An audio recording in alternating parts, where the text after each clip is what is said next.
La pasión puede ser también destructiva y feroz cuando la mueven el fanatismo y el racismo.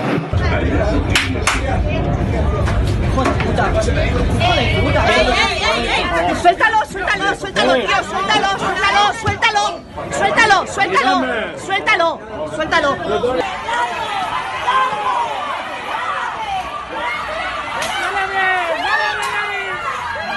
La peor de todas, la que ha causado más estragos en la historia, es la pasión nacionalista.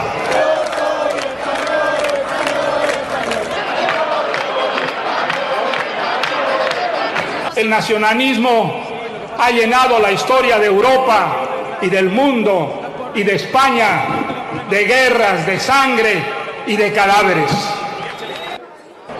Catalanes democráticos que no creen, que son traidores quienes piensan distinto a ellos.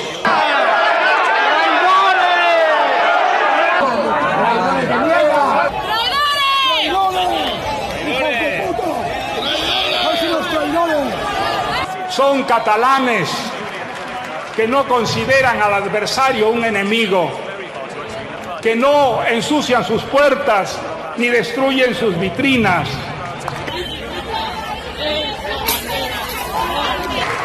Aquí estamos, ciudadanos pacíficos. ¡Eh! ¡Eh!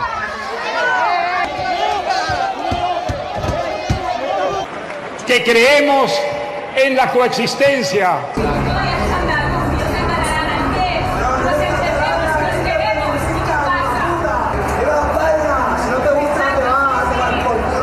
¡Viva España!